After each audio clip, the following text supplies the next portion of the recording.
असा crispy flower जर घरी बनवलात ना तर गॅरंटीने सांगते फ्लॉवर बघून नाक मुरडणारे सुद्धा यम्मी यम्मी करत फ्लॉवर खातील.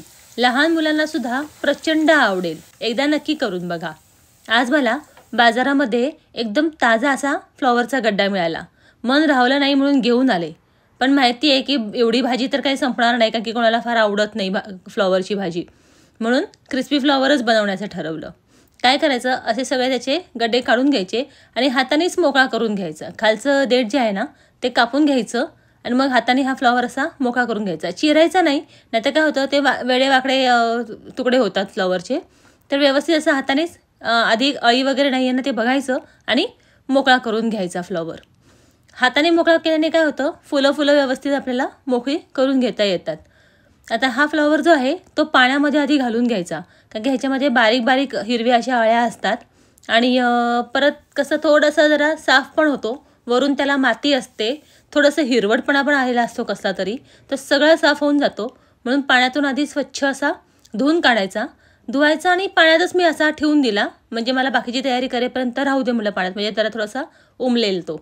आता लिंबू लागणार आहे आपल्याला. तर लिंबू असं एक दाबून असं घ्यायचं, म्हणजे ह्याचा रस पूर्ण मोकळा होतो. आणि मग लिंबू जे आहे ते आडवं कापायचं. कधीच लिंबू उभं कापायचं नाही. आडवं कापल्यानंतर तुम्ही आता बघू शकता ह्याच्यामध्ये मस्त असा रस निघून जातो. आपण आधी जर का हे असं दाबून घेतलं ना लिंबू, तर रस मोकळा होतो आणि पटकन लिंबू पिळलंही जातं आणि रस भरपूर निघतो लिंबाचा. आपल्याला ह्याच्यासाठी एक मोठं लिंबू लागणारच आहे, कारण की लिंबाचा रस आपल्याला ह्याच्यामध्ये घालायचा आहे. त्याच्याने एक छान असा आंबटपणा येईल त्याला. म्हणून आता लिंबू पिळून झाल्यानंतर ह्याच्यातले बिया काढून घ्यायच्या, कारण की बिया चुकून एखादी बी गेली तर मग एकदम खूप कडवटपणा येईल आणि कडू लागेल तो घास.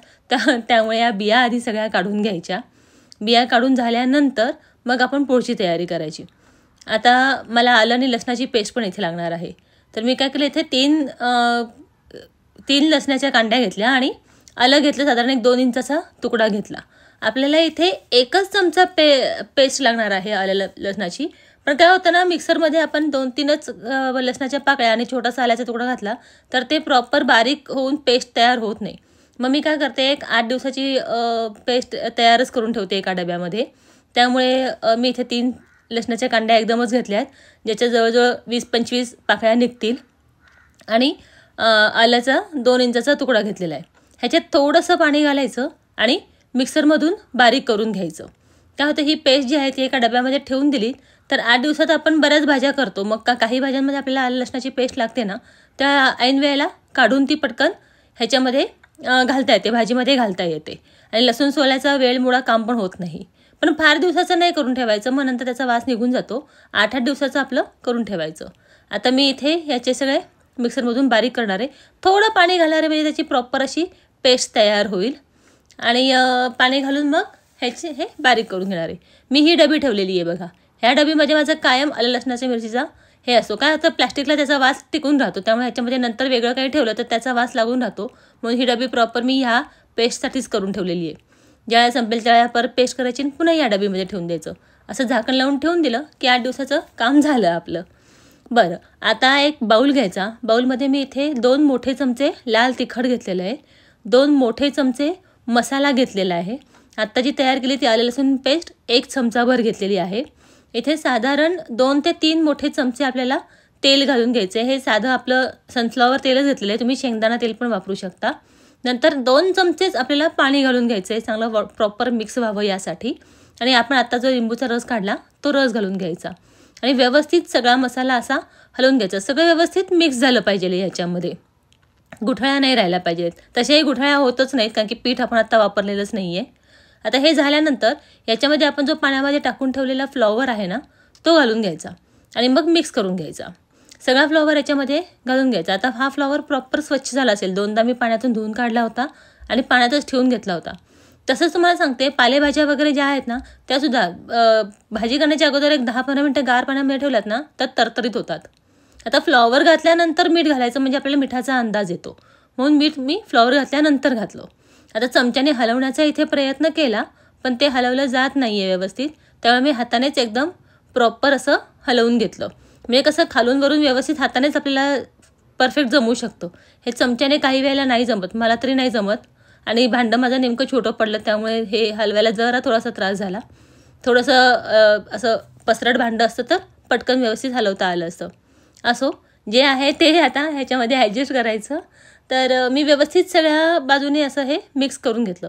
आता मिक्स करून झाल्यानंतर ह्याच्यामध्ये 2 चमचे मैदा घालून घ्यायचा. सॉरी, मैदा नाही, तांदळाचं पीठ. 2 चमचे तांदळाचं पीठ घालून घ्यायचं आणि 2 चमचे ह्याच्यामध्ये कॉर्नफ्लॉवर घालून घ्यायचं.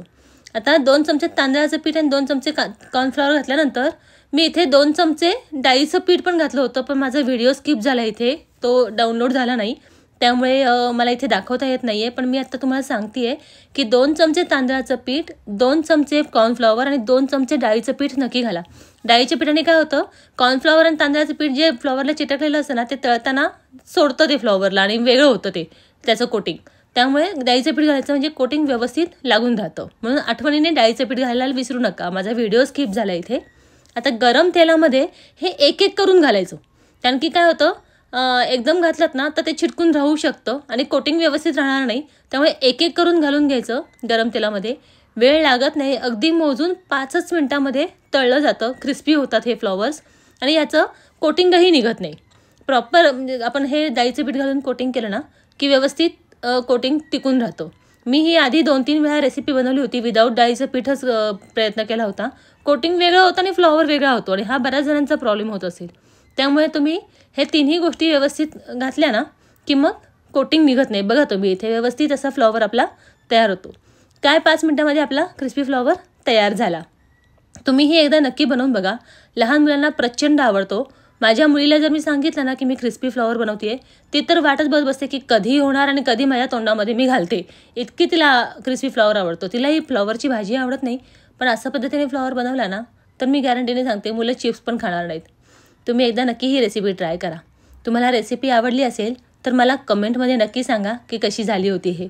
आणि कमेंट बॉक्समध्ये मला हेही सांगा की तुम्ही माझे व्हिडिओ कुठून बघताय, कारण की मलाही कळायला पाहिजे ना की माझे व्हिडिओ कुठे कुठे बघितले जातात ते. आणि हो, जाता लाईक आणि सबस्क्राईब करायला विसरू नका. भेटूया अशाच पुढच्या एखाद्या छानशा रेसिपीमध्ये. तोपर्यंत बाय.